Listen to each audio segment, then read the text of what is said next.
Important है ये NCERT, ठीक है। और हर साल क्वेश्चन आते हैं और अच्छे खासे क्वेश्चन आते हैं। 2023 में जब टफ एग्जाम तो उसमें डायरेक्ट 3-4 क्वेश्चन यहीं से थे, इसी 8th क्लास के एनसीईआरटी से, तो इम्पोर्टेंट तो है ये, ठीक है।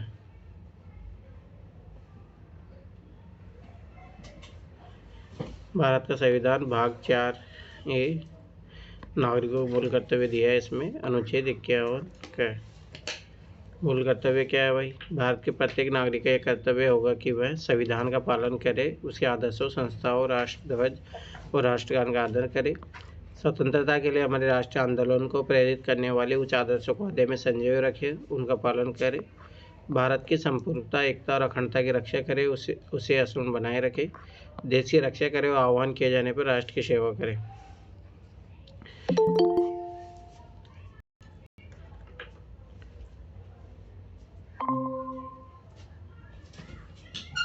भारत के सभी लोगों में समरसता, समान भातृत्व की भावना का निर्माण करे, जो धर्म, भाषा, प्रदेश या वर्ग पर आधारित सभी भेदभाव से परे हो, ऐसी प्रथाओं को त्याग करे जो महिलाओं के सम्मान के विरुद्ध हो, हमारी सामसाई संस्कृति की गौरवशाली परंपरा का महत्व समझे और उसका परिरक्षण करे, प्राकृतिक पर्यावरण की, जिसके अंतर्गत वन, झील, नदी और वन्य जीव है, रक्षा करे, उसका संवर्धन करे तथा प्राणी मात्र के प्रति दया भाव रखे।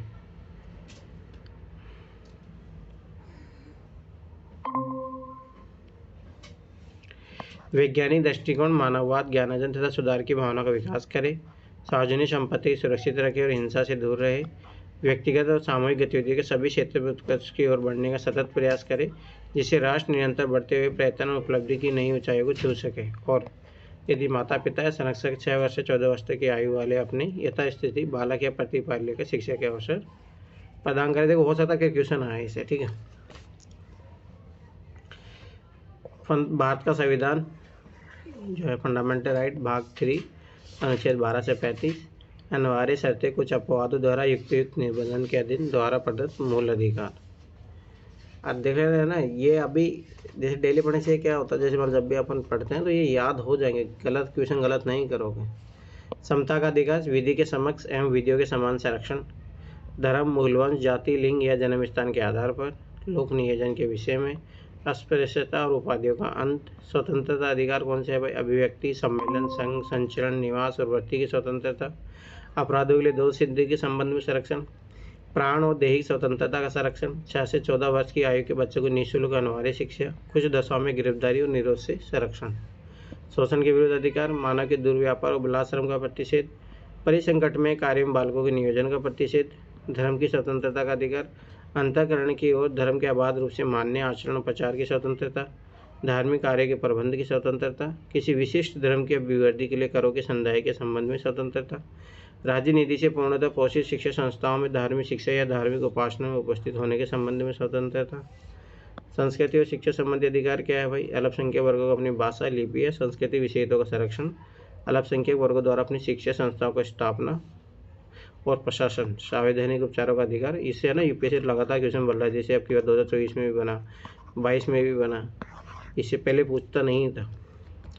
उच्चतम न्यायालय व उच्च न्यायालय के निर्देश या आदेश द्वारा रिट द्वारा प्रदत्त अधिकारों को परिवर्तित कराने का उपचार। परिमेय संख्या, अब देखो ये चैप्टर में मतलब मेन अपने को समझना है।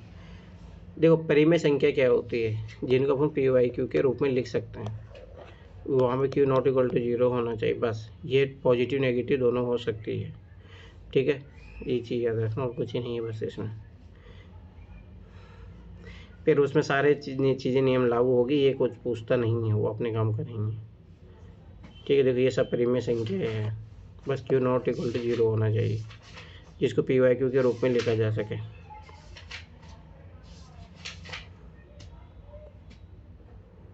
थोड़ा बहुत पढ़ के आए होगे आप लोग, ये मैं आशा करता हूँ, परंतु क्वेश्चन ऐसे बनाएंगे नहीं, क्वेश्चन जो होगा वो देख लेंगे अपन।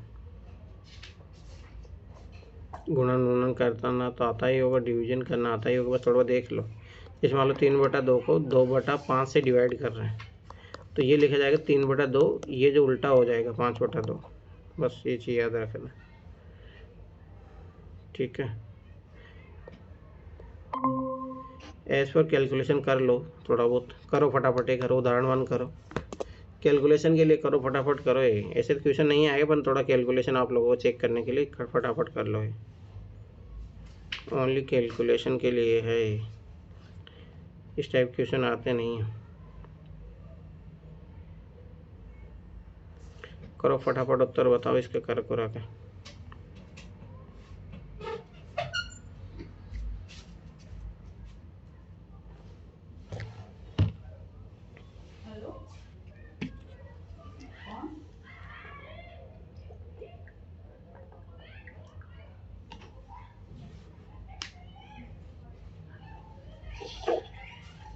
एक एग्जांपल सॉल्व करके समझा देंगे।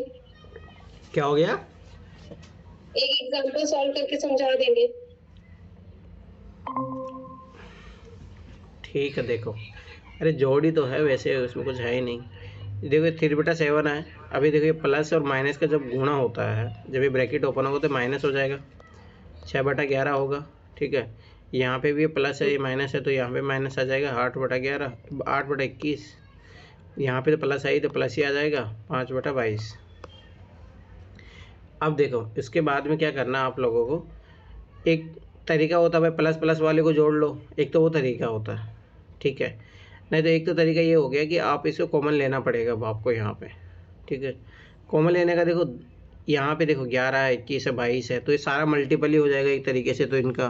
ठीक है, एलसीएम लेना पड़ता है इनका नीचे वालों का। तो नीचे वालों को एलसीएम लेने का तरीका यही है कि 7 इंटू, ये तो पे क्या तो सोचो एलसीएम लो अलग से, 7 11 21 और 22 का एलसीएम लो। ठीक है, वैसे सर ऐसे भी कर सकते हैं, 7 और 21 को एक पास कर सकते हैं, 11 और 22 को एक पास कर सकते हैं, इजी हो जाएगा उससे। हाँ वो भी हो सकता है, मैं बता रहा हूँ कि ये भी तरीका है। देखो अभी एलसीएम लेना पड़ेगा यहाँ पे, तो इसमें देखो 2 का भाग तो इसी में ओनली इसी में जा रहा है, फिर 3 का मतलब सब अलग अलग है, तो डायरेक्ट चाहो तो आप ऐसे गुणा करके लिख सकते हैं। मतलब वो निखिल बता रहा वो ज़्यादा सही पड़ेगा। देखो 3/7 और -8/11 को साथ में ले लो, और इधर -6/11 प्लस 5/22 को साथ में ले लो। अब इसमें क्या होगा कि अपन इन दोनों का एलसीएम लेंगे तो 77 आ जाएगा। 7 अब देखो इसमें 7 का डिवाइड करेंगे तो 21 है वो, यहाँ पे 21 है। अच्छा यहाँ पे 21 है क्या? वहाँ 11 हो जाएगा। ठीक है, तो 21 देखो, तो यहाँ पे 21 है, हाँ फिर 21 ही आएगा। 7 का इसमें डिवाइड करोगे 3 बार, क्या 3 से गुणा करोगे 9 आ जाएगा। ठीक है, 21 के एक बार जाएगा, एक गुणा करोगे तो 8 आ जाएगा। इधर करोगे तो आपको वापस जैसे मान लो इधर 22 को लिया, ठीक है 22 करो 11 दूना तो माइनस का 12 आ जाएंगे, और फिर 22 के दोगे तो +5 आ जाएगा।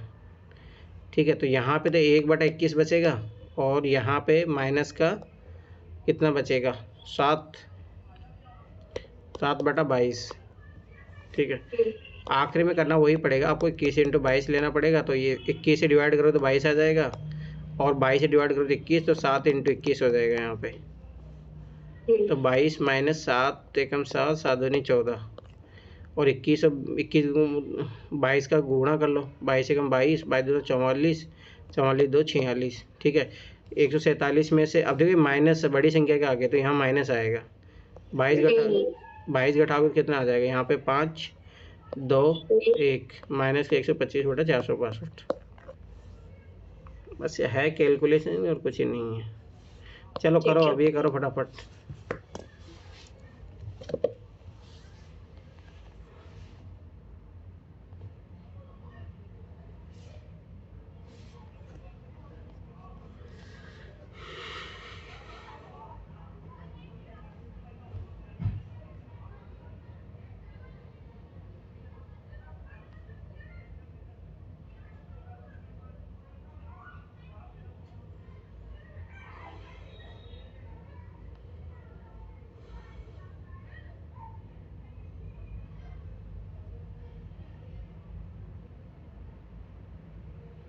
चौ 14/4 आएगा।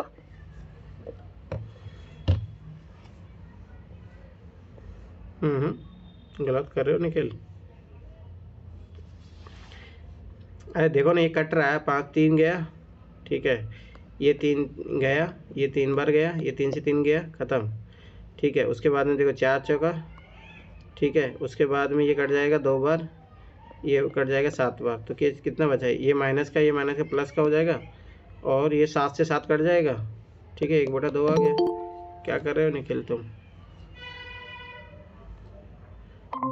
अब देख लो गलती कर रहे हो तुम लोग कैलकुलेशन में। मैंने सोचे थे काटने के लिए, मुझे सॉल्व करने लगा उसको।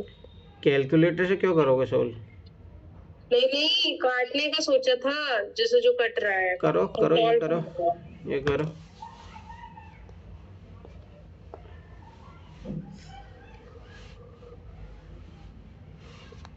निखिल ध्यान से करो, गलती क्यों कर रहे हो? छोटे छोटे क्वेश्चन है, इनमें गलती करोगे तो कैसे काम चलेगा?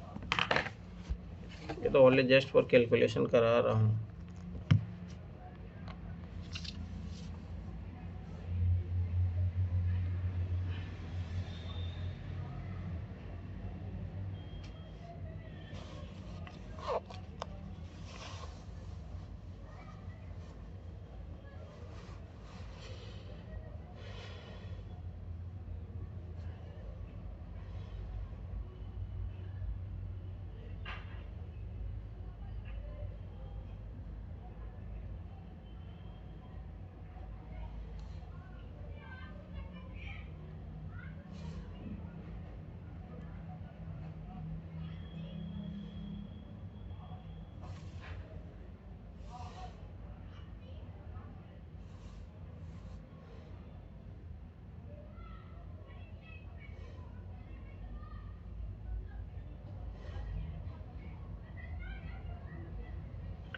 सर एक का 14/8 आएगा, एक का 0 आ जाएगा।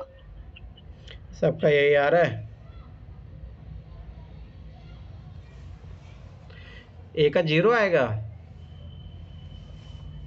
आएगा हमको लग रहा है, क्या नाम है दूसरे वाले का। 3 तिया 9, 3 चौक 12, 4 से 4 कट गया तो ये यहाँ पे तो 1/16 बचा, प्लस 3 तिया 9, ये देखो 9 से 9 काट लो तो माइनस 3/16 होगा ना वहाँ पे, 3/16। 3/16 बचा। ठीक है, 16। यहाँ पे भी 3/16 होगा। अरे देखो कैसे, देखो 3 तिया 9, 3 चौक कटा, ये कट गया ना। अच्छा 3/16, 3/16, 3/16 तो 0 आ जाएगा। और इसका कितना आ रहा है तुम्हारे? 14/60। सबका यही आ रहा है। नगीना कहाँ, छोटी तुम्हारा क्या आ रहा है? मेरा तो लगा है। तुम्हारा क्या आ रहा है? अभी सॉल्व कर रहे हैं। 114 114/60 आया, उसे काट रहे होंगे। देखो यहाँ डायरेक्ट काटो 4। ठीक है, तो सबाइश बात कुछ होगा ना, -7/35। ऊपर नीचे भी कट जाएंगे, ऊपर नीचे भी कट जाएंगे। तो ऊपर नीचे का तो कटता है। अब यहाँ पे ठीक बचा है। 7/12। ठीक है, तो मान लो कि कितना कॉमन ले सकते थे जिसमें 35 का भाग चले जाए 12 का भी। 12×5 60, 5×72 नहीं, 35 इंटू गुना 12 करो। 12 कॉमन ले सकते हैं ना, फिर 5 को 12 से मल्टीप्लाई करते हैं। 7 कॉमन आएगा। सर हाँ हाँ हाँ, सबसे इजी तरीके से उन लोग को गुणा कर दीजिए, सीधे 60 नीचे आ जाएगा, और उसको घटा लेना है, आराम से आ जाएगा आंसर। अरे वही कितना टाइम लगेगा? रुको रुको रुको, यही तो हो गया ना। 12 गया तो कितना बचा? माइनस का 23, 23 को इंटू 7 से गुणा, और ये 35 इंटू 12, 12×5 60, 6, 12×4 36, 6 42, 420। 420 से कट जाएगा। यहाँ पे भी काट सकते थे डायरेक्ट अपन। 7×42 -23/60 आ रहा है। यही आ रहा है निखिल? निखिल क्या आ रहा है सर होने तुम्हारे? 7/30 आएगा, 7/30। 7/30? नगीना नगीना का है यहाँ पे? नहीं है वो। मैंने जो किया किसी का आया वो? चलो ठीक है, देखो इधर 3 चौक 12, ठीक है, 5 चौक 20। अच्छा यही गलती कर रहे थे। ये तो 20 आया, और माइनस का 7/20। ठीक है, यहाँ पे देखो ये 5 से 5 घट गया तो ये प्लस का 7/12। ठीक है, तो ये तो 60 आ गया। हाँ, गलती क्या कर रहे थे उस टाइम अपन? ठीक है, 60 आया, तो 60 आया तो 20, 3 गया, -21 आया। ये 12×5 60, 7×5 35। ठीक है, तो ये 21 घटाओगे तो 4, 9, 9 और 5 कितना प्लस का आएगा। 9 6 15 प्लस का 14 वही दो 14/60। 14/60 को काटोगे तो और 7/30। 30। हाँ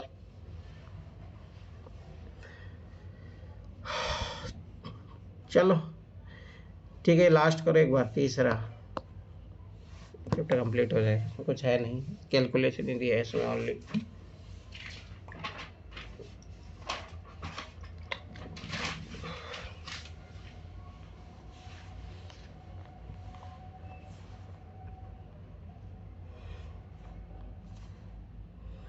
छोटी से मतलब तुम चैप्टर लगा के नहीं आई हो, ऐसे फिर तुम्हारा कमजोर हो, तुम्हें पहले लगा के आना चाहिए।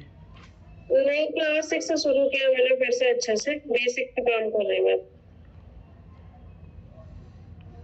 अब बस एक एग्जाम्पल सॉल्व करने से पहले बता दिया करिए, बस हो गया।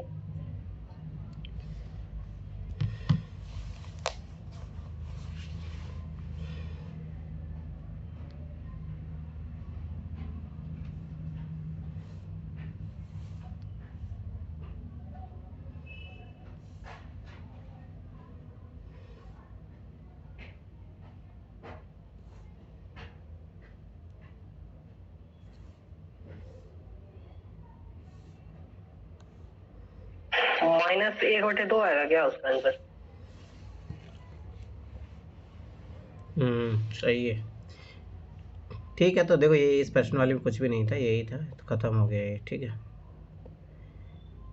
1 4 वाले रखिए समीकरण, ये इंपॉर्टेंट है। ठीक है, तो 1 4 वाले रखिए समीकरण, तो ये इक्वेशन सोल्व करना तो आप सीख ही चुके हो।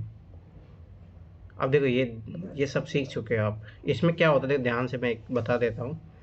देखो 2x यहाँ पे ऐसे लिखा है, तो 2x है, तो ये जो x है ना इधर लाएंगे तो ये माइनस का हो जाएगा, तो -x। x वाले एक जगह कर लो और जो इधर है वो इधर कर लो, तो ये माइनस का 3 है तो इधर जाएगा तो प्लस का 3 हो जाएगा। 2x में से एक x जाएगा तो कितना बचेगा x, तो x बराबर 5। तो ये सिंगल वाले होते हैं, थोड़ा बहुत आना चाहिए। चलो करो फटाफट, दूसरा करो।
-5 गलती लग रहा कर रहा है। नहीं ठीक है, ये करो तीसरा, ये वाला करो।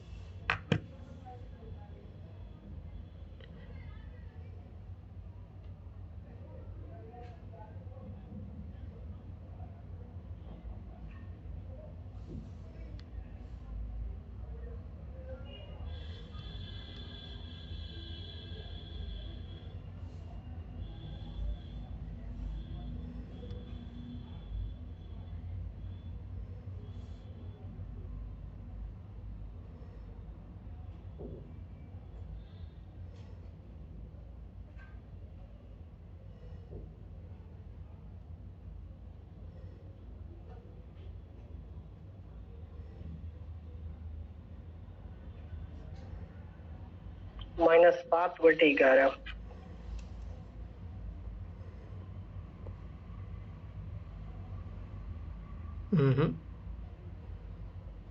कुछ गलती की हो तो आया किसी का -1?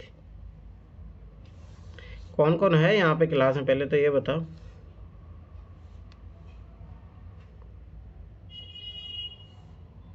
तीन लोग हैं बस।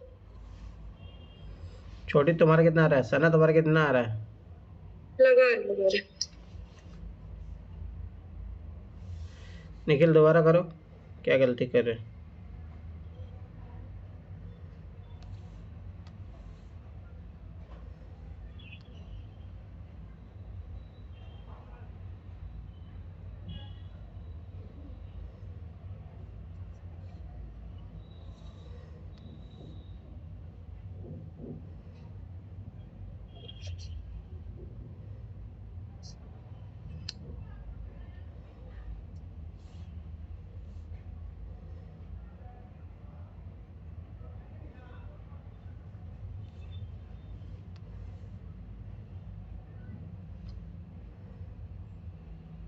और सर आ गया, वही आएगा -1। क्या हो रहा है तुम लोगों से? सोल्व नहीं हो रहा? छोटी है सना, ये करो, ये छोटी छोटी ये तो होने चाहिए।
पाँच बटे दो। सना तुम्हारा क्या है? अरे कर रहे हो नहीं कर रहे सॉल्व? ये हो ही नहीं रहे।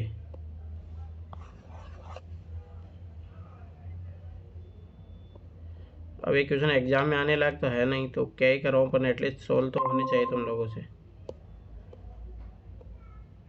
चतुर्भुजों को समाना ये कोई अपने काम का चैप्टर है नहीं, छोड़ो। कितना आंसर आया था? 5/2 आया था ना? तुम्हारे कितना आ रहा है? 5/22। देख लो तुम क्या गलतियाँ कर रहे हो। ठीक है, 5/2। तुम चैप्टर लगा के आया करो, ऐसे काम नहीं चलेगा। बेसिक बहुत गलत है तुम्हारा। ये देखो अपने को पूछता है नहीं, एंगल वेंगल वाले क्वेश्चन छोड़ो। एक आध कॉन्सेप्ट क्वेश्चन बन जाता तो बन जाता, ऐसे कोई चांसेस है नहीं।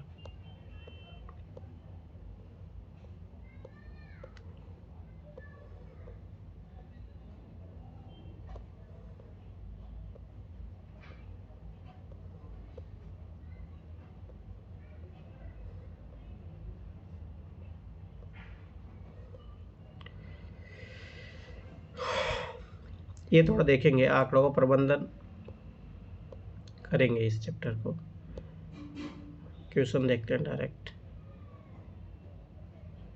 ये आलेख में निरूपित करना अपने लिए कोई इम्पोर्टेंट है नहीं, इससे कोई काम करें। पाई चार्ट इम्पोर्टेंट है, इस टाइप क्वेश्चन आए हुए भी है।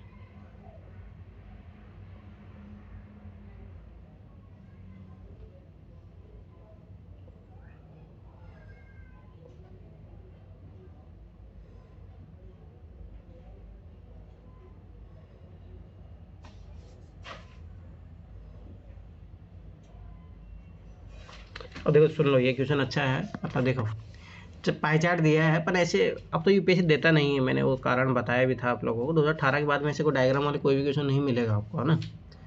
परंतु वो क्या है ना, आज के लैंग्वेज के रूप में तो देता है। अगर आप 2021 का पेपर देखोगे उसमें इस टाइप का क्वेश्चन पूछा गया था, तो करने का तरीका आना चाहिए, बस छोड़ो। देखो संलग्न पाई चार्ट में एक महीने में एक परिवार के विभिन्न मदों में व्यय और उसकी बचत को दर्शाता है। ये जो दिया है इस डायग्राम में दिया है। किस मद में व्यय सबसे अधिक, अब देखो किस में सबसे ज़्यादा खर्चा कर रहा हो। भोजन पे सबसे ज़्यादा खर्चा कर रहा है, तो इसका आंसर हो जाएगा भोजन। ऐसे पूछता था पहले भी। किस मत पर हुआ व्यय परिवार की कुल बचत के बराबर है? अब पहले बचत देखेंगे, बचत कितनी है 15%, और 15% किस पे खर्च कर रहा है? बच्चों की शिक्षा पर, तो इसका आंसर ये हो गया। यदि परिवार का मासिक बचत मतलब 15%, 3,000 है, तो कपड़ों पर हुआ मासिक व्यय क्या है? कपड़ों पर मतलब 10%। अब देखो मतलब 15% का वैल्यू है कितना? 3,000। ये बहुत अच्छा क्वेश्चन है, ठीक है। तो यहाँ पे अपन 1% का वैल्यू निकालेंगे, पहले 1% का वैल्यू निकालेंगे, तो मतलब ये 3,000 अपॉन 15,000, मतलब 15 से डिवाइड होगा। अब अपने को चाहिए कितने मासिक कपड़ों पर हुआ मासिक व्यय, तो 10% का मान चाहिए, तो दोनों तरफ 10 से गुणा कर देंगे, तो ये 10% इंटू 10, तो ये 5 दूना 10, 5 तिया 15, ये गया 1,000, तो ये कितना आ जाएगा? 2,000 आ जाएगा। एक यही तरीका है, और इस टाइप का क्वेश्चन आता भी है, ठीक है। तो ये चीज़ याद रखना, 2,000 रुपये। चलो ये करो, इनकी इन आंकड़ों वाले पाई चार्ट बनाए, छोड़ो पाई चार्ट नहीं बनाना अपने को, एंगल का चक्कर है, छोड़ो। पाई चार्ट बनाने के लिए नहीं बोलेगा अपने को।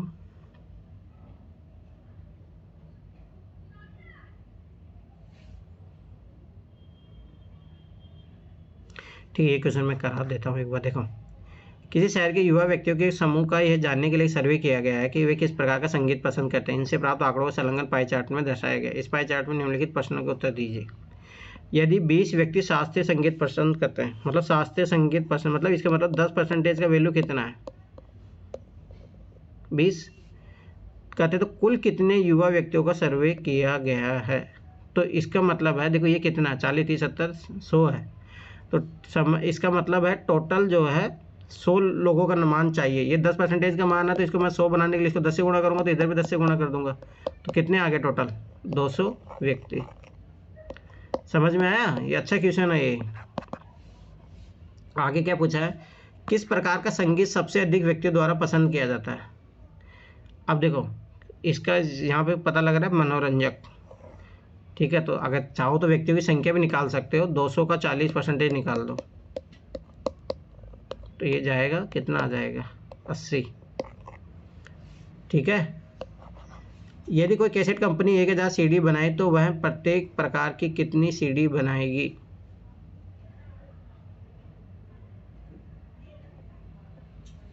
यदि कोई कैसेट कंपनी 1,000 CD बनाए, ठीक है, तो वह प्रत्येक प्रकार की कितनी CD बनाएगी?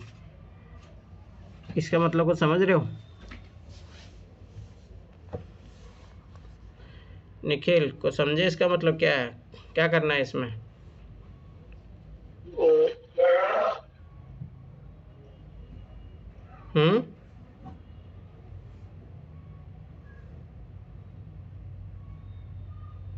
अरे बात वही है, 1,000 को डिवाइड कर दो, देखो परसेंटेज के आधार पर।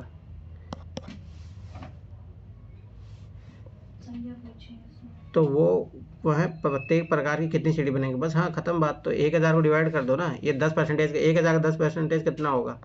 100, ठीक है। 20% कितना होगा? 200, ठीक है। 30% कितना होगा? 300, 40% कितना होगा? 400। सही है ये निखिल? एक बार और बता दीजिएगा सर। कौन सा लास्ट वाला? अरे मतलब ये बोला, यदि कोई कैसेट कंपनी 1,000 CD बनाए, तो प्रत्येक प्रकार की कितनी CD बनाएगा? तो देखो 1000 का 10% कितना होता है? 100 होता है, होता है नहीं होता है? ठीक है। तो 20% का वैल्यू कितना होगा? 200, ठीक है। 30% का वैल्यू कितना होगा? 300। मतलब ये 1,000 CD है, इसी को डिवाइड करना है इसे परसेंटेज। तो ये देखो, ये आ जाएगा 200 आ जाएगा, ये 400 आ जाएगा, 300, ये 100 आ जाएगा, ठीक है। वही है बस, ठीक है। अब देखो 360 व्यक्तियों के एक समूह से 3 ऋतु, वर्षा, सर्दी और गर्मी में अपनी मनपसंद ऋतु के लिए मतदान करने को कहा गया, और जो आंकड़े इसमें दिखाया गया। किस ऋतु का सबसे अधिक मत मिले? किस ऋतु को सबसे अधिक अंक वो मिले हैं? 150 इसको मिले, शीत को। प्रत्येक त्रिज्यीय खंड का केंद्रीय कोण ज्ञात कीजिए। अब देखो ध्यान से समझना, ये अच्छा क्वेश्चन है। इस टाइप क्वेश्चन यूपीएससी डायरेक्ट 2021 में पूछा भी था, ठीक है।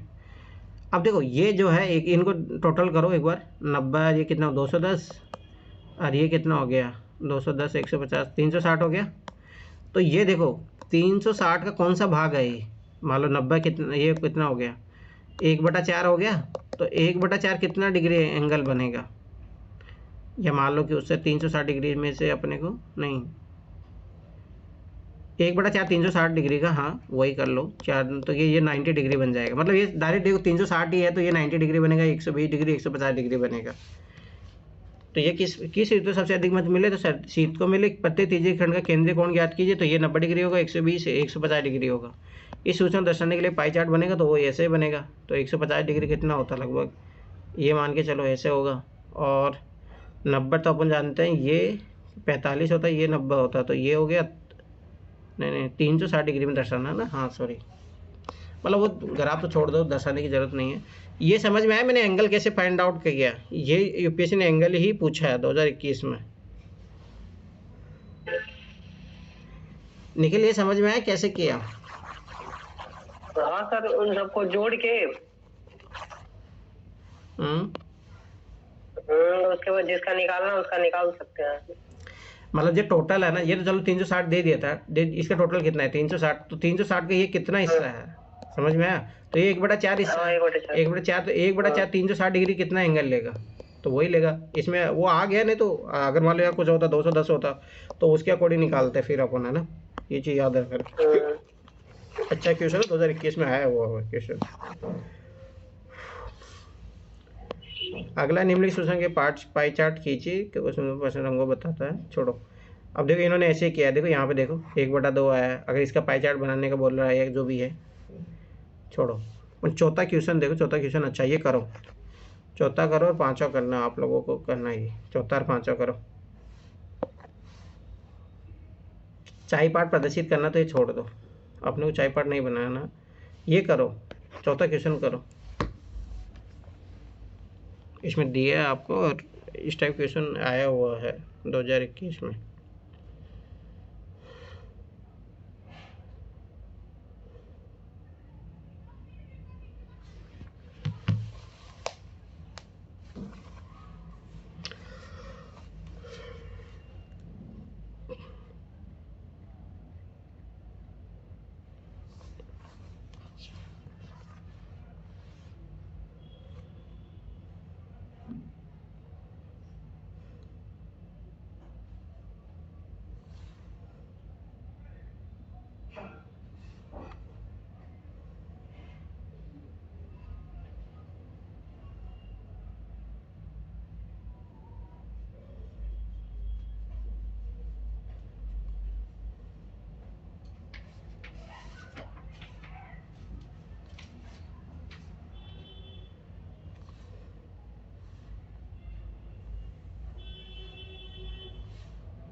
हुआ निखिल, क्या कर रहे हो, इतना टाइम काहे लगा रहे हो इसमें, क्या ही था ऐसा?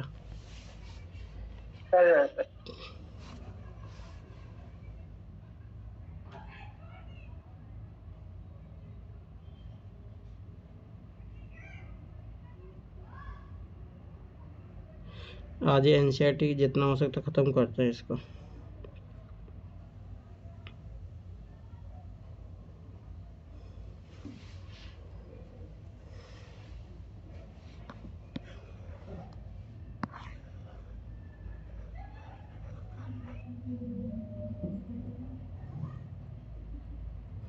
अब देखिए बहुत इंपॉर्टेंट चैप्टर है, इससे डायरेक्ट क्वेश्चन आए और आएंगे क्वेश्चन आगे भी।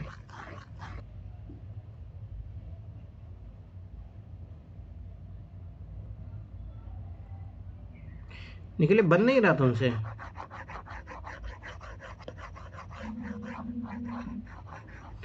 क्या हुआ छोटी, क्या हुआ? अरे कौन कौन है? क्लास आते भाग जाते आधे से लोग तो।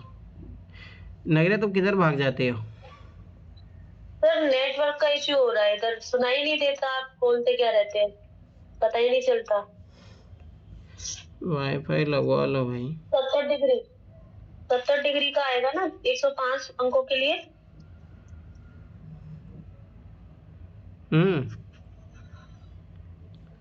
आने का 70 डिग्री चाहिए। करो ये आगे भी करो, 3 क्वेश्चन है इसमें।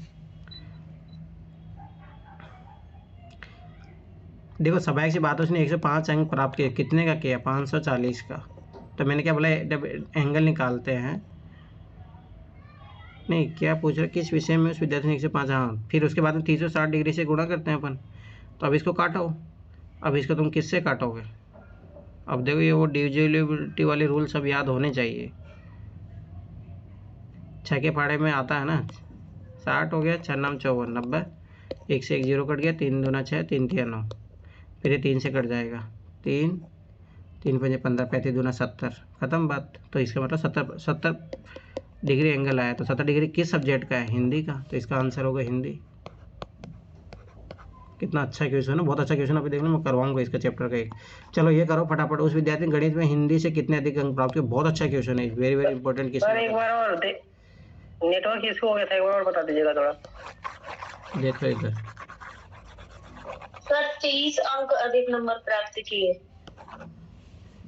135 उसके निकल रहे हैं। देखो किस विषय में इस विद्यार्थी ने 105 अंक प्राप्त किए, ठीक है। तो अपन कैसे निकालते हैं एंगल? 105 मैंने क्या बताया था, टोटल कितने हैं नंबर? 540 में से जब एंगल निकालने के लिए किससे गुणा करते हैं? 360 डिग्री से, ठीक है।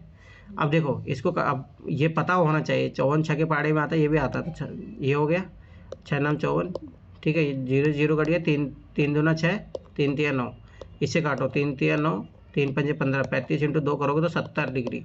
70 डिग्री आया। तो 70 डिग्री किसका है? हिंदी का। तो इसका मतलब इसका आंसर क्या हो जाएगा? हिंदी, ठीक है। अब ये देखो, ये क्वेश्चन देखो, उस विद्यार्थी ने गणित में हिंदी से कितने अधिक अंक प्राप्त किए? ध्यान से समझना, किसका? हिंदी का और गणित का पूछ रहा है। तो ये कितने डिग्री ज़्यादा है? 20 डिग्री ज़्यादा है ना? अरे समझ में आया, 20 डिग्री ज़्यादा है। तो स्वाभाविक सी बात है, चाहो तो ऐसे कर सकते हो, 1 डिग्री का मान निकाल लो, 20 डिग्री से गुणा कर दो, उस तरीके से भी आ जाएगा। कैसे आएगा देखो, अब जैसे 360 डिग्री बराबर कितना है? 540, ठीक है। तो 1 डिग्री बराबर कितना होगा? 540 इंटू 3 बटे में 360, 20 डिग्री का मान चाहिए। 20 डिग्री दोनों तरफ गुणा होगा, 20 डिग्री 0 0 गया, 2 से ये कितना गया? 18 गया, 6 18, 6 नाम 54, ठीक है, 30, यही आया था ना कि ना 30? हाँ सर 30 ही आया। ऐसे किया था या कुछ और तरीके से किया है? हाँ ये ऐसे किया था मैंने, 1 डिग्री की वैल्यू निकाल के फिर उसका मल्टीप्लिकेशन। ठीक है। अब देखो आगे देखो, जांच कीजिए क्या सामाजिक विज्ञान ये रहा, और गणित में प्राप्त किए गए अंकों का योग मतलब ये इनका जोड़ लो, ठीक है। और हिंदी में प्राप्त किए गए अंकों के योग से अधिक है। देखते हैं, देखो साफ ही दिख रहा है, ज़्यादा तो हो गई। 90 और 65 कितना हुआ? ये 155 डिग्री हो गया, और ये इसका 70 डिग्री है। स्वाभाविक सी बात है, कितना डिग्री ज़्यादा हो गया? ये 30 80 85 डिग्री। अरे 85, 1 डिग्री का मान यहाँ पे चाहो तो यहाँ निकाल सकते थे, फिर उससे गुणा कर सकते थे। समझ में आया? तो इसमें तो हाँ ना ही पूछ रहे, पर अगर वैल्यू भी पूछे तो अपन यहाँ निकाल सकते हैं ना। 1 डिग्री का वैल्यू निकालो, फिर जो 85 डिग्री है उससे गुणा कर दो।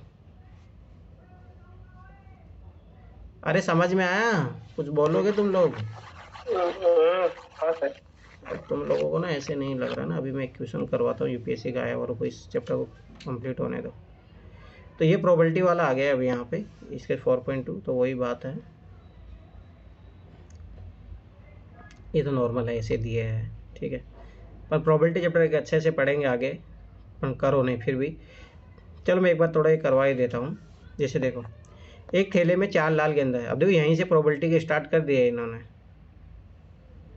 तो ये चीज़ याद रखना।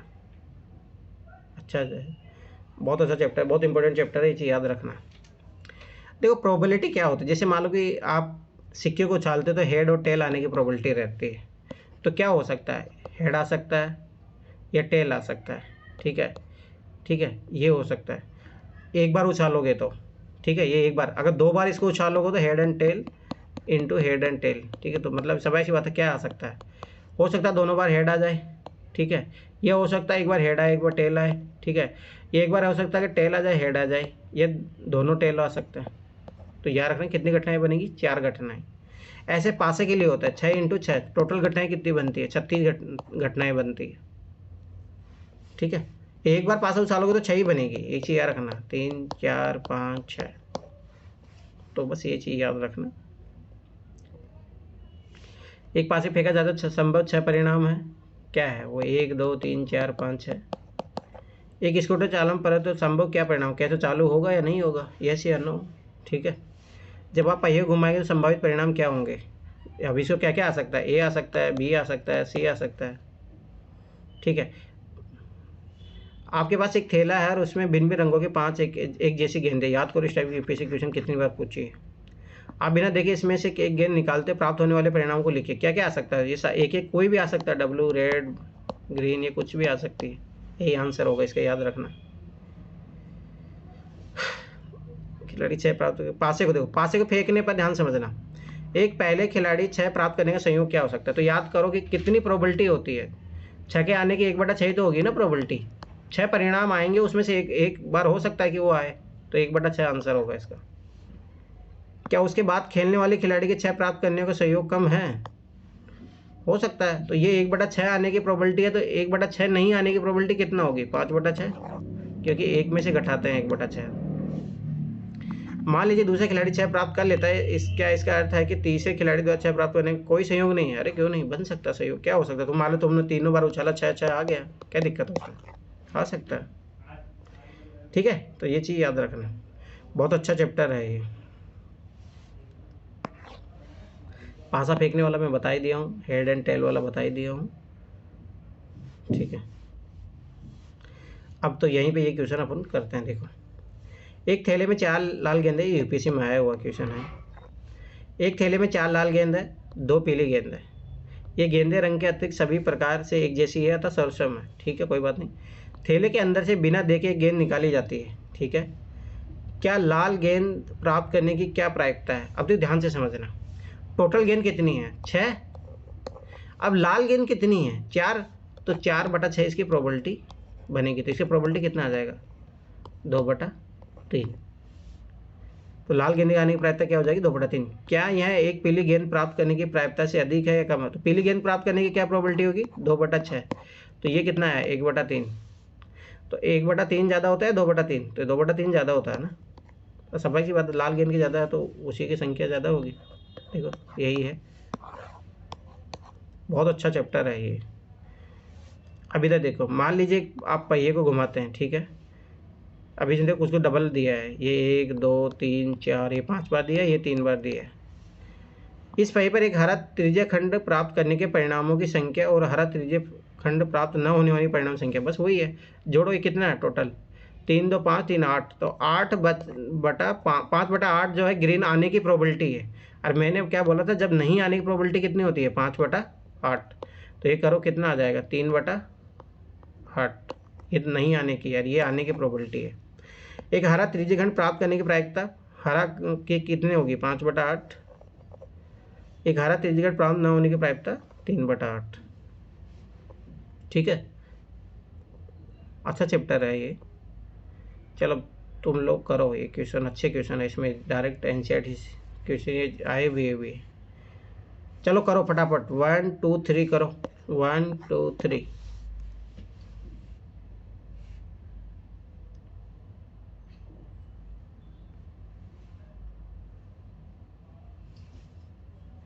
1 2 3 करो।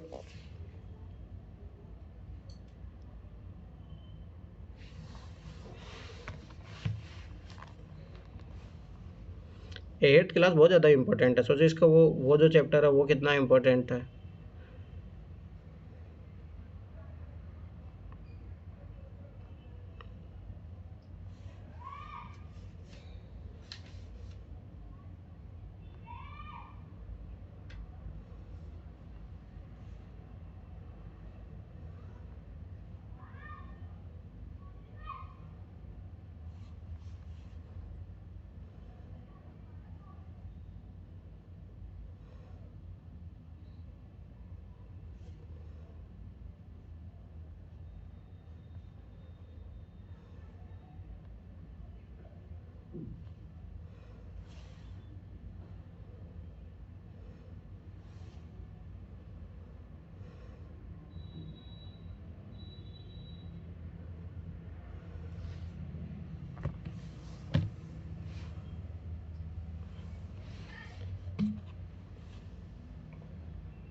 क्या हुआ, नहीं बना क्या?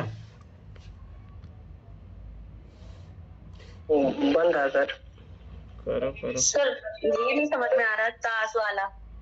ताश खेल लिए नहीं हो? ताश वो सबसे इजी वही है। अब वो ताश खेलने नहीं इसमें कह रहा है एक इक्का मतलब इक्का एक का 4 पत्ती होती है। अब ये खेली तो होगी नहीं कभी मतलब चार। 1/13 हो जाएगा उसका।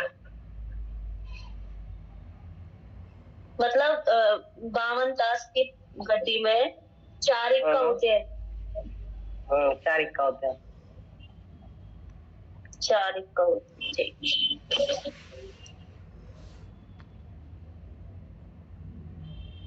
वही और नीचे वाला बस हुआ है मेरा।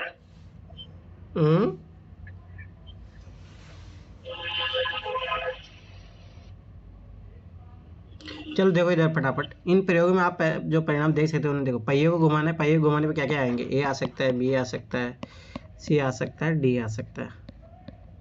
ठीक है, ये शायद आ तो यही सकते हैं ना, वो हो सकता है कि वो तो डबल ले आ सकता है, बात तो वही है बस। ठीक है, 2 सिक्कों के एक साथ उछालना तो मैंने करवा ही दिया था। 2 सिक्कों को उछाल रहे हो तो याद करो, हेड हेड आ सकता है, हेड टेल आ सकता है, टेल हेड आ सकता है और टेल टेल आ सकता है। ठीक है, अब देखो जब पास से फेंका जाता है तो निम्नलिखित प्रत्येक गठन से प्राप्त होने वाले परिणाम लिखिए। एक अभाज्य संख्या, एक अभाज्य संख्या कौन कौन सी है? 2 3 5, खत्म बात। एक अभाज्य संख्या नहीं है तो कौन सी है? 1 4 6। 5 से बड़ी एक संख्या कौन सी है? 6। 5 से बड़ी संख्या नहीं है तो 1 2 3 4। 5 से बड़ी नहीं होनी चाहिए ना, 5 हो सकती है, 5 से बड़ी संख्या नहीं। ठीक है, अब देखो कितना इजी क्वेश्चन था। अब ये देखो तीसरा, पर्सन 1A ये वाला की बात कर रहा है, सूचक के डी पर रुकने की प्रायिकता क्या है। अब देखो ध्यान से समझना, डी पर रुकने की प्रायिकता पूछा है, तो टोटल कितनी घटना है, 1 2 3 4 5। ठीक है, 5। डी कितनी बार है, 1, तो 1/5 आंसर हो जाएगा इसका। अच्छे प्रकाश से फेंटी हुई 52 ताश के गड्डी में से एक इक्का प्राप्त करने की प्रायिकता कितनी होगी, 4/52, तो 1/13 हो जाएगा, काटोगे तो इसको। ठीक है, एक लाल सेब प्राप्त करने की प्रायिकता, अब देखो यहाँ पे देखो, तो टोटल कितनी है, 7 है। रेड कितनी है, 1 2 3 4, तो 4/7। ठीक है, ये करो, चौथा पांचवा छठा क्या दी, 2 घटना प्रायिकता क्या थी, प्रश्न 2 में छोड़ो, वो तो छोड़ो, उसका प्रायिकता तो इनका क्या हो जाएगा, इनका मैं बता ही देता हूँ। यहाँ पे 3/6 1/2 हो जाएगा, यहाँ पे भी 1/2 प्रायिकता आएगी, यहाँ पे कितनी आएगी, 1/6 आएगी, यहाँ पे कितनी आएगी, 5/6 आएगी। ठीक है, तो वो तो हो गया। चौथा और पांचवा करो, अरे बनने चाहिए क्वेश्चन, अच्छे क्वेश्चन है।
हो गया सर।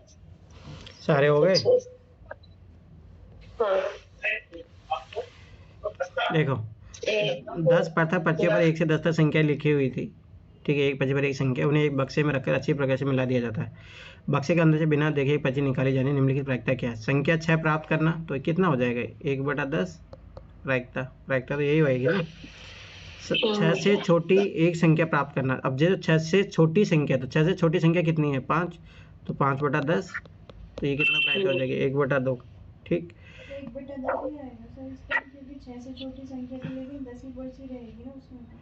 अरे उठा के फेंक दूंगा। 6 से छोटी संख्या कौन कौन सी आ सकती है, 1 आ सकती है, 2 आ सकती है, 3 आ सकती है, 4 आ सकती है, 5 है तो उसी बक्से में ना वो सब। अरे भाई आपसे क्या पूछ रहा है, आप मान लो निकालते जाओ, उस वो ये नहीं पूछ रहा है एक बार ही निकालना है। अब वो ये बोला 6 से छोटी संख्या कितनी मिल सकती है, 6 से छोटी संख्या तो 5 मिल सकती है ना, तो 5/10 बराबर 1/2। 6 से बड़ी एक संख्या प्राप्त करना, 6 से बड़ी तो 7 8 9 10, तो कितना हो जाएगा, 4/10, तो कितना हो जाएगा, 2/5। एक अंक की एक संख्या प्राप्त करना है, एक अंक की, याद रखना एक अंक की तो 9/10 आएगी, क्योंकि 10 जो है 2 अंकों की है और सारी वही है। बहुत अच्छा क्वेश्चन है वो। अगला देखो, यदि आपके पास 3 हरे त्रिज्यखंड है, एक नीला है, एक लाल त्रिज्यखंड वाला, एक घूमने वाला पहिया है, तो एक हरा त्रिज्यखंड प्राप्त करने की प्रायिकता, तो 3 4 5, टोटल तो 5 है, हरा कितना है तो 3/5। 5। ऐसा त्रिज्यखंड प्राप्त करने की प्रायिकता क्या है जो नीला न हो। अब ये बहुत अच्छा क्वेश्चन है। इसका क्या आया था नगीना तुम्हारा आंसर? हाँ सर, क्या क्या आंसर आया नीला इसका? ना हो तो 4/5। 4/5 है?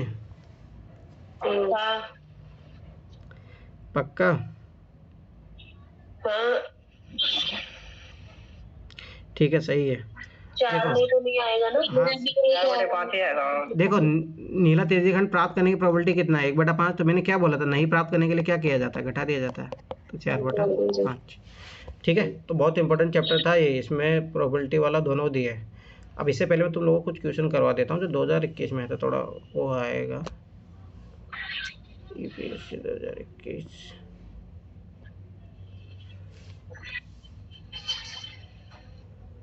त्रिज्यखंड का डायरेक्ट क्वेश्चन आया था उस टाइम।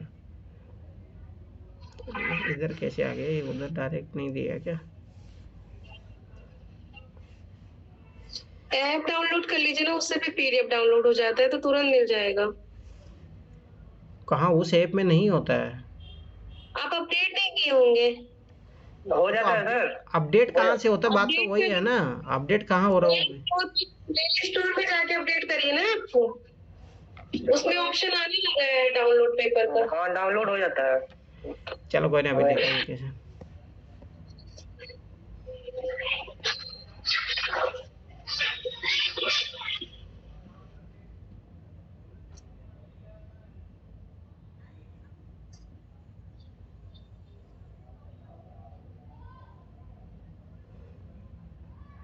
चलो अभी उस क्वेश्चन पे फोकस करते हैं ऐसे तो। प्रायिकता वाला 2023 में कहा है, गेंद वाला। नहीं वो छोड़ो, अभी वो एंगल वाला देखना है। अभी जो प्रायिकता, अभी तुम लोग जब आगे पढ़ोगे ना तब कर पाओगे प्रायिकता वाले क्वेश्चन, ये वाले नहीं बनेंगे अभी। याद आया? देखो ये कितना इम्पोर्टेंट है, हर साल आते हैं फिर बार उधर, वो बहुत इम्पोर्टेंट चैप्टर है।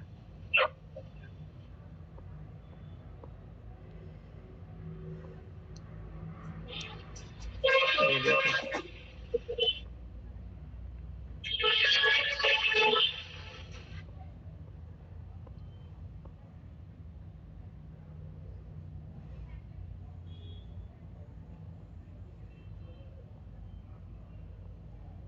कैलेंडर 2021 में बहुत पूछा था, इधर भी बहुत पूछा है। देखो ये घड़ी वाला क्वेश्चन,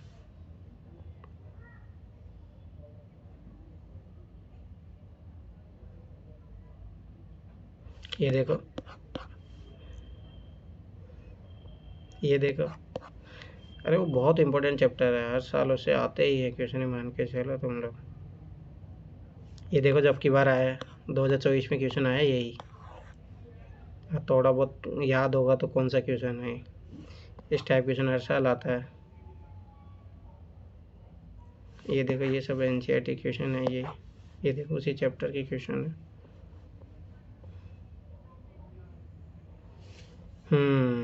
ये करो 74, देखता हूँ तुम लोग कर पाते हो, आज जो पढ़े वही है ये, करो।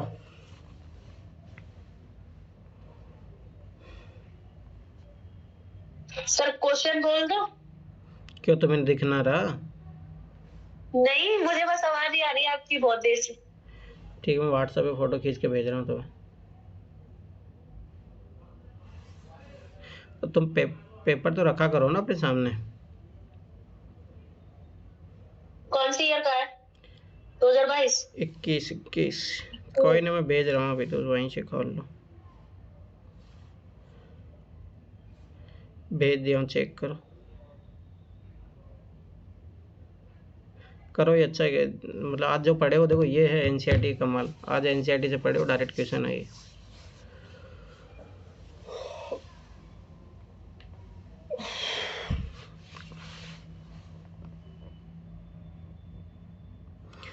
ये क्वेश्चन बना लिए तो समझ लो कि चैप्टर का आउटपुट आ गया तुम लोगों का, नहीं बनाया तो मतलब तुम लोगों को चैप्टर सीखे नहीं फिर।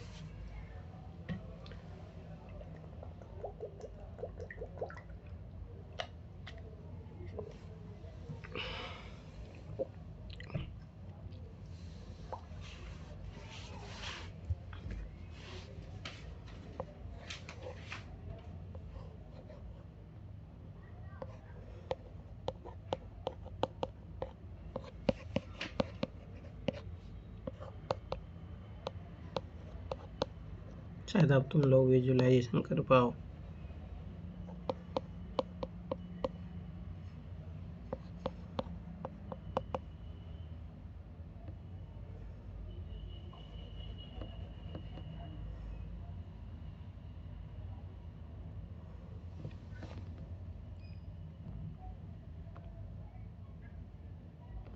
बहुत अच्छा क्वेश्चन है, आज जो चैप्टर पढ़े हो उससे उल्टा इजी है अगर समझोगे तो। बट लेट्स सी कौन कर पाता है इस क्वेश्चन को।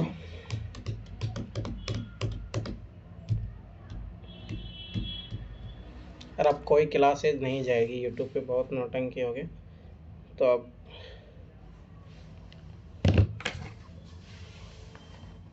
और कोई क्लास इधर उधर किसी को देना मत फालतू में, कोई मतलब नहीं है। लोगों की मदद करना भी आजकल कोई मतलब वैल्यू नहीं समझते।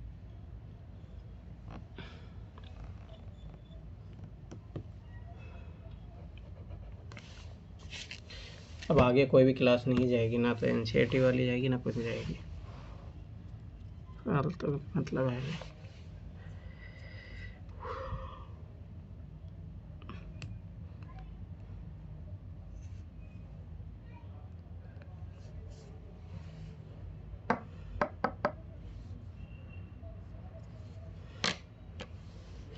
तुम लोग इतना टाइम लगा रहे इसका मतलब समझे नहीं चैप्टर को। 50 डिग्री का निकला है मेरा, ऑप्शन में नहीं है 50 उठा डिग्री। के उठा के फेंक दूंगा तो। निखिल कहाँ भागे तुम? ओ निखिल,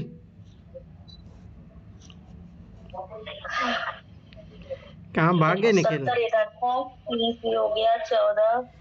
निखिल भाग गया क्या? पता नहीं सर, मुझे नहीं दिख रहा कोई भी। ये अन्य शुष्क तत्व और प्रोटीन को दोनों को ऐड करके निकालेंगे तो आ जाएगा कि दोनों का अलग अलग निकालना पड़ेगा। 14% बचेगा। अब मुझे क्या पूछ रहे हो, करो। तो ये ऐसे 96 आया है, प्रोटीन का है। तो 96% तो तुम्हारा तो उत्तर तो मिल रहा है एटलीस्ट, नगी नगर उत्तर भी नहीं मिल रहा ऑप्शन में। वो बस 16% का निकला है प्रोटीन का। जैसे ये बोल रहे ना प्रोटीन और अन्य शुष्क तत्व, तो 16% वो है, 70% वो है। तो सोचो फिर अब। 14% बचा अन्य, तो 14% और 16% या तो अलग अलग निकाल ले या तो 30 का निकाल ले। 30 का सर आ गया, मुझसे गलती हो गई थी, 108 है, 108 डिग्री। वो मिस्टेक हो गई थी। सोचो ये क्वेश्चन इतना इजी क्वेश्चन है, तुम लोग ये उठा के फेंक दो। क्या था इस क्वेश्चन में? देखो यहाँ तक इन्फॉर्मेशन दिया ही था। अब ये अन्य स्वाभाविक सी बात है, ये 70 है 16, तो ये कितना बचा? 14%, खत्म बात। अब यदि प्रोटीन और अन्य शुष्क दोनों को मिलाकर 30% हो तो मतलब ये कितना हो गया? 30%, पी बराबर। ठीक है, तो वृत्त आरेख में पी को निरूपित करने वाले त्रिज्यखंड क्षेत्र का केंद्रीय कोण कितना होगा? तो मैंने वही फिर मैं बार बार बता रहा हूँ, एक मतलब 30% का मतलब सॉरी 100% का मतलब कितना है? 360। ठीक है, तो ये 360 डिग्री अपन 100। ठीक है, तो अपने को निकालना कितना? 30% का। 30% एंगल ही तो चाहिए ना अपने को। ये जीरो गया, ये जीरो गया, कर दो। 3 6 18, 3 3 9 10। क्या था इसमें मुझे बताओ? तुम लोगों से उठा के फेंकने का मन करता है तुम लोगों को। अब इसमें क्या था इस क्वेश्चन में जो अभी सोचो इस चैप्टर में उल्टा इससे अच्छे क्वेश्चन किए थे अपन। अब उसमें ऐसा कुछ था ही नहीं, सोचो ऐसा कुछ भी नहीं था। चलो और कुछ क्वेश्चन प्रैक्टिस कर लो फटाफट। करो ये क्वेश्चन करो, 79 करो।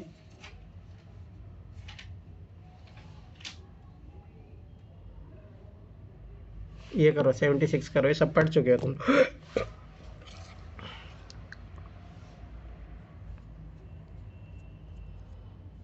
इसके अच्छे अच्छे क्वेश्चन कर लेते हैं अपन।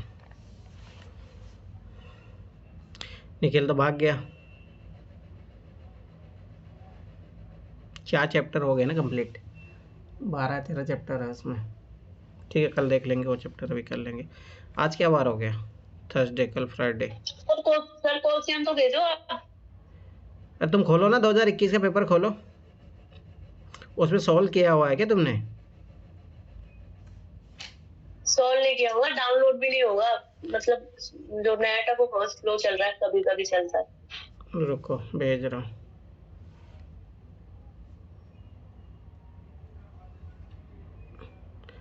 करो तीनों ही करो, ये 76, 79, 80 तीनों ही करो, अच्छे किसी नहीं।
तीनों ही करना है, ये तीनों अच्छे क्वेश्चन है।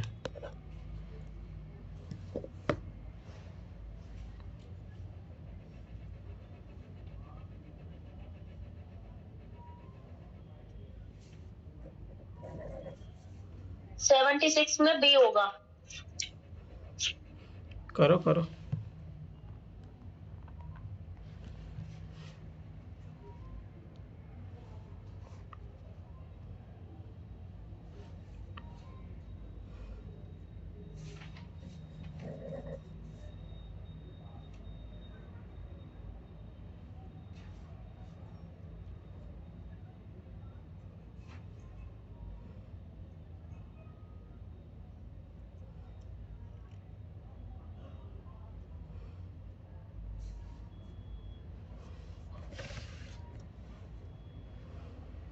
सर 79 का डी होगा।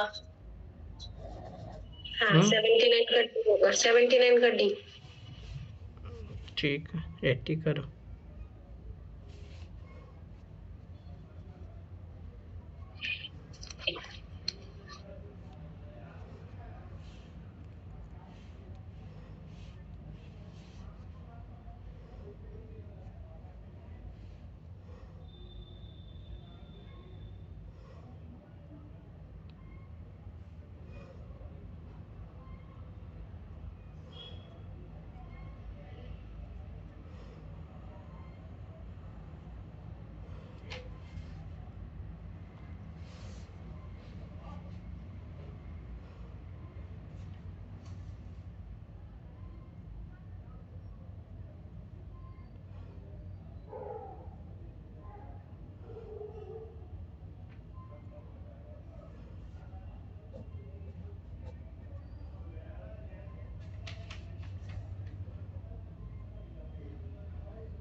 सर ये 80 वाला क्वेश्चन नहीं निकल रहा।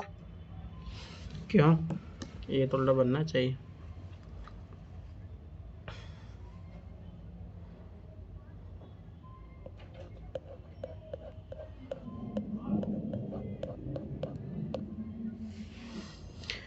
देखो 79 तो कर ही लिया होगा सभी ने। जब किसी नीचे संख्या को 7 से गुणा किया जाए तो गुणनफल में पूर्ण रूप से केवल एक का अंक ही समिष्ट होता है। ऐसी लघुत्तम संख्या कौन सी है?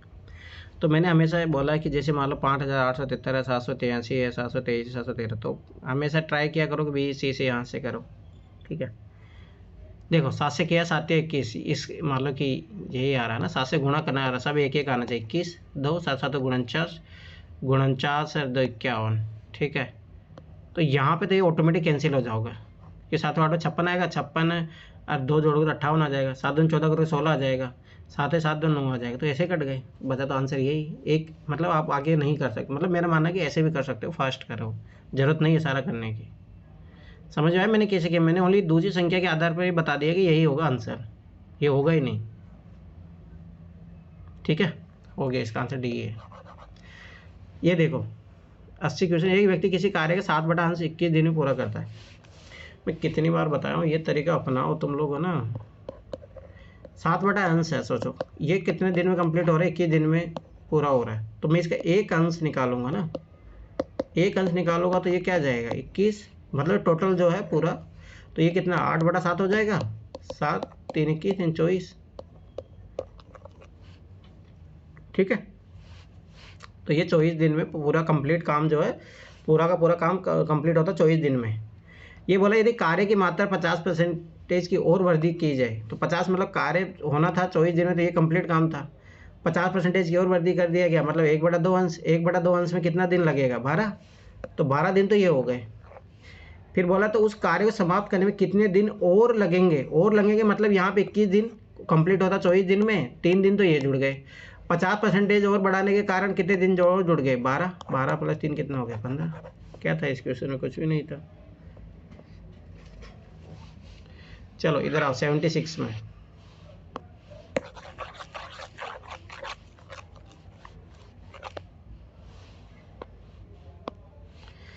एक 2 अंकों वाली संख्या तथा इन अंकों के स्थान को परस्पर बदल कर प्राप्त होने वाली संख्या का अंतर। तो याद करो, डायरेक्ट क्या आता है?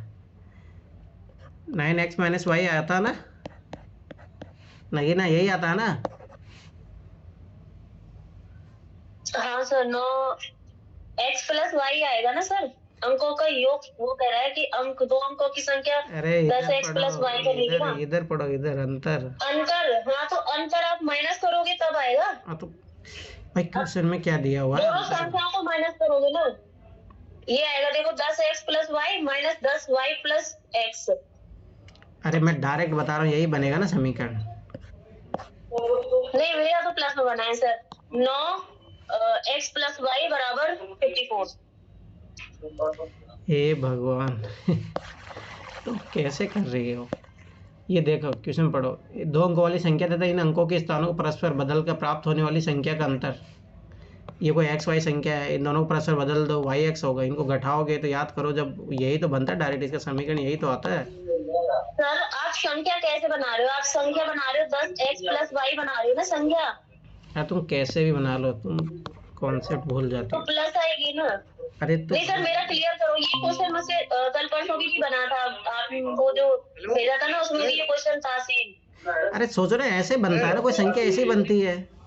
ये x y हो गया, ये y x हो गया, तो ऐसे लिखा जाएगा। जब इसका अंतर निकालोगे तो यही तो आएगा, 9x - y बराबर जो भी संख्या मिलेगी तो 54 आएगा ना। तो कैसे कर रही हो? हाँ बोलो निखिल, क्या बोल रहे हो? निखिल कहाँ भाग जाते हो तुम? ठीक है, इधर देखो, नगीना जाके देखो कॉन्सेप्ट, मेरा नोट जाके देखो, आपको पता लगेगा। ठीक है, 6 आएगा, तो x - y = 6 आया। ठीक है, अब ये क्या बोला है? इस संख्या के दोनों अंकों का योगफल केवल तभी निकाला जा सकता है जब दोनों अंकों का गुणनफल ज्ञात हो। तो देखिए बहुत अच्छा क्वेश्चन है। अब देखो यहाँ पे x माइनस, अब देखो ये आया 6 आया। ठीक है, अब इसको ध्यान समझना पहले। अब इसका मतलब अपन क्या क्या लिख सकते थे, मैंने पहले बोला था 1 2 3 4 5 6 7 8 9। तो ये कब आ सकता है, जब 9 माइनस में क्या करूँ 3 करूँ तब 6 आ सकता है, 8 माइनस 2 करूँ तब 6 आ सकता है, और 7 माइनस 1 करूँ तब 6 आ सकता है, और कोई तरीका नहीं है 6 प्राप्त करने का। तो मेरे पास यही 2 अंक है, ठीक है। तो इन्हीं की सहायता से मुझे वो जो है नंबर बनाना है, ठीक है। तो जैसे मान लो कि 10x प्लस वाई, तो ये वैल्यू रखना पड़ेगा। तो जैसे ये 90 93 हो गया, ठीक है। इसको रखोगे तो ये कितना हो जाएगा 82 हो जाएगा, इसको रखोगे तो 71 हो जाएगा, ठीक है। जब इनको पलटने से परस्पर बदल कर प्राप्त होने वाली संख्या का अंतर, अब मान लो कि 93 9 और 39 किया बदलने से, तो 13 9 4 और ये 8 में 3 गया, तो हाँ यही संख्या है, वो ये तो है ही नहीं। 82 में से 28 घटाओगे कितना बचेगा 12 8 4, इससे भी यही आ रहा है, 7 में 2 घटाओगे तो 54, तो ये सारी संख्या यही है। तो ये कंफर्म नहीं कर सकते कौन सी संख्या 93 है 82 है 71 है। अब ये देखो क्या बोल रहा है, इस संख्या के दोनों अंकों का योगफल केवल तभी निकाला जा सकता है, मतलब इनका योग कितना आ रहा है 12 आ रहा है, इसका आ रहा है 10 आ रहा है, इसका आ रहा है 8 आ रहा है। इन संख्या के दोनों अंकों का योगफल केवल तभी निकाला जा सकता है जब दोनों अंकों का गुणनफल ज्ञात हो, ठीक है। दोनों अंकों का गुणनफल ज्ञात हो तो मतलब ये कितना 27 हो गया, ये 16 हो गया, ये 8 हो, ठीक है। देखते हैं इस संख्या के दोनों अंकों के बीच के अंतर को निकाला जा सकता है। तो अंतर तो अपन यहाँ से इस समीकरण से यहाँ से निकाल ही लिया था, अंतर कितना आ रहा था 6 आ रहा था, तो ये बात तो सही है। तो ये तो गया काम से, ठीक है। अब क्या अपने को यहाँ पे ऐसा कुछ दिया है कि 1 2 अंकों वाली संख्या तथा उन अंकों के स्थान को परस्पर बदलकर प्राप्त होने वाली संख्या का अंतर, इतना ही इन्फॉर्मेशन दिया है क्वेश्चन में। इस संख्या के दोनों अंकों का योगफल केवल तभी निकाला जा सकता है जब दोनों अंकों का गुणनफल ज्ञात हो। रुको एक मिनट, ठीक है। देखो अपने को मिल रही है संख्याएं, जो मिली है 93 82 71 मिली है, ये 3 संख्या मिल रही है इस समीकरण की सहायता से। तो क्या वो इस संख्या के दोनों अंकों का योगफल केवल तभी निकाला जा सकता है जब दोनों अंकों का गुणनफल ज्ञात हो। देखते हैं, इसके लिए वो याद करो, अपने को पता है अंतर x माइनस वाई, इसका अगर स्क्वायर वाला फॉर्मूला लगाओगे तो इसे क्या चाहिए X square plus Y square minus 2xy। तो x माइनस वाई पता है अपने को। दूसरी बात क्या बोल रहा है कि इस संख्या के दोनों अंकों का योगफल केवल तभी निकाला जा सकता है जब दोनों अंकों का गुणनफल ज्ञात हो।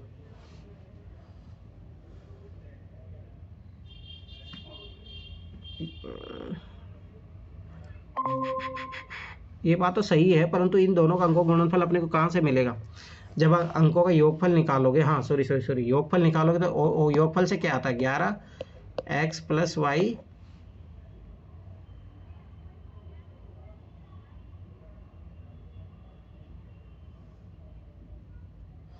जब दोनों अंकों का योगफल आएगा तो x प्लस वाई आएगा।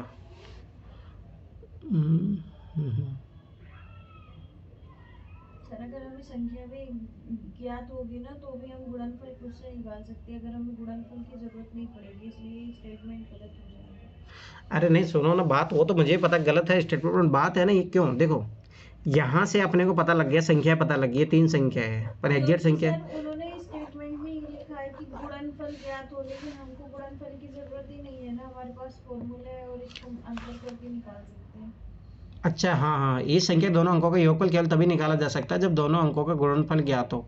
अच्छा हाँ ये बात तो सही है, दोनों संख्याओं के दोनों अंकों का योगफल केवल तभी निकाला जा सकता है। अरे x प्लस वाई तो निकाला जा सकता है ना, जब अपन ये संख्या ही निकाल दे तो x प्लस वाई तो निकाला जा सकता है। हाँ ये बात तो सही है, तो गुणनफल की अपने को जरूरत है ही नहीं, दोनों अंकों का गुणनफल ज्ञात हो तभी निकालेगा, ऐसा कोई जरूरी नहीं है। 9 इस संख्या दोनों अंकों का योगफल कभी केवल इन दो संख्या के दोनों अंकों का योगफल केवल तभी निकाला जा सकता है जब दोनों अंकों का गुणनफल ज्ञात हो। नहीं रुको करके निकलता है, उसकी जरूरत ही नहीं है।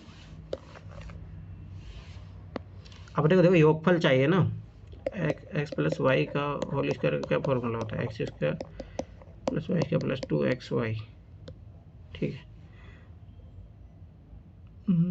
कुछ तो मतलब इस टाइप का कुछ कॉन्सेप्ट था उसमें, तो कोई ज़रूरत नहीं पड़ती, मतलब इसका अपने अंकों का योगफल मतलब योगफल निकालने के लिए गुणनफल की ज़रूरत पड़ेगी ही नहीं। पर बात यही तो है कि यहाँ पे समझने वाली नहीं ना, एक तो तुम्हारा वो कॉन्सेप्ट गलत हो, 9xy उसी से होगा। इस संख्या के दोनों अंकों का योगफल केवल तभी निकाला, अंकों का योगफल तो देखो अपने पास संख्या कौन सी आ रही थी, 93 आ रही थी, 82 आ रही थी, 71 आ रही थी। इस संख्या के दोनों अंकों का योगफल तो यहाँ से देखो 12 आ रहा, 10 आ रहा, 8 आ रहा, तभी निकाला जा सकता है जब दोनों अंकों का गुणनफल ज्ञात हो। अगर ये यहाँ पे दे देता कि तभी निकाला जा सकता है जब दोनों का अंतर ज्ञात हो तो सही हो जाता है ये स्टेटमेंट।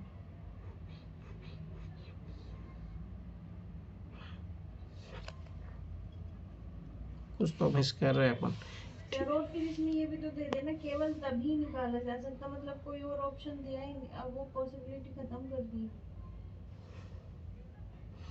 अरे वो तो एक अलग हो गया, ठीक है। आंसर निकालना, आंसर तो उसमें भी आएगा। देखो ये तो डायरेक्ट निकल रहा है, दोनों संख्या के बीच का अंतर निकाला जा सकता है, निकल भी रहा है। अपन x माइनस वाई डायरेक्ट बात 6 भी निकाले, ठीक है। पर बात है कि इन संख्या के दोनों अंकों का योगफल चाहिए अपने, दोनों अंकों का योगफल चाहिए। तो ये कैसे निकाल सकते हैं?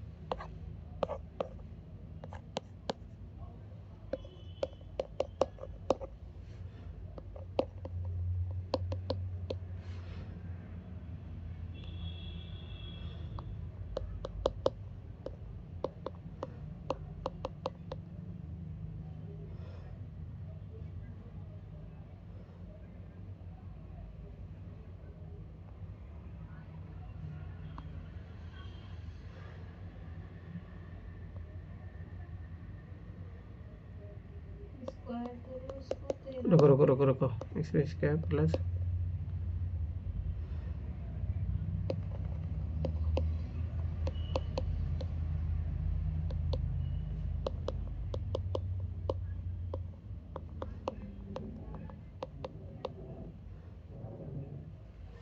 एक तरीके से मान के चलो, अपने योग चाहिए होता तो ये निकालना होता, तो 36 + 4xy आता मान लो। तो योग निकालने के लिए अपने गुणनफल पता होता ही। चलो ठीक है, देखता हूँ इसके बाद में। पर है क्वेश्चन इसी टाइप का, मतलब कुछ गलती में यहीं पे कुछ मिस हो रहा है, इसी टाइप से बनेगा ये। तो इसमें ऐसा होता है कि गुणनफल की जरूरत नहीं पड़ती है अपने योगफल ज्ञात करने के लिए। रुको 1 मिनट,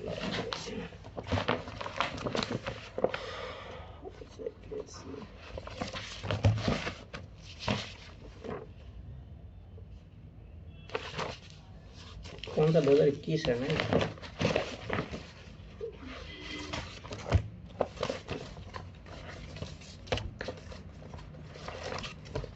पर ये अच्छा क्वेश्चन है, फ्यूचर में कभी पूछा जा सकता है, वापस रिपीट हो सकता है, इससे अच्छा खासा क्वेश्चन है।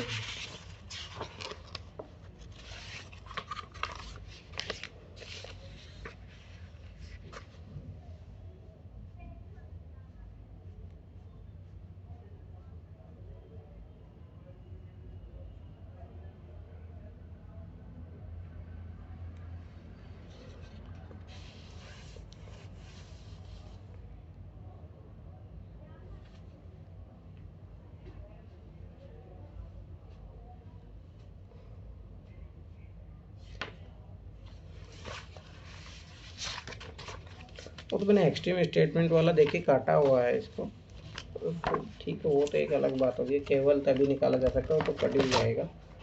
पर बात वो नहीं है ना, बात इसे कॉन्सेप्ट की है, करवाया भी है ये ठीक है। चलो छोड़ो अभी इसको। चलो देखो मैं फिर बार बता दूं, देखो ये तो डायरेक्ट अपना निकल रहा है, ठीक है। पर भाई इस संख्या के दोनों अंकों का योगफल केवल तभी निकाला जा सकता है जब दोनों अंकों का गुणनफल ज्ञात हो। तो गुणनफल की जरूरत नहीं होती है। जैसे मान लो कि अपने को दोनों का अगर अपन जैसे 10x + y बना, 10y + x बना, जब इन दोनों को जोड़ते तो क्या बन जाता है, 11x + y बनता है, ठीक है। अब देखो जैसे मान लो कि अपने को उधर मिल रहा था 71 और 17 मिल रहा था ना, हाँ 7 में से घटाओगे तो हाँ। अब देखो इन दोनों का अगर अपने को अंकों का योग ज्ञात करना है, 7 1 8, ये मान लो कि 8 88 आया, तो ये 8 आया, तो 11 8 गया, तो x + y = 8 आ रहा है। तो गुणनफल की कोई ज़रूरी नहीं होता। चलो ठीक है, देखता हूँ अगर फ्यूचर में अभी रहने दो। पर ये अच्छा क्वेश्चन है, इसे दोबारा में शायद मैंने यूट्यूब पे एक बार जाके देखना उस टाइम कैसे करवाया था। केवल से तो कट ही रहा है, वो एक अलग मामला है। चलो ठीक, ज्योग्राफी पढ़ लेते हैं अब।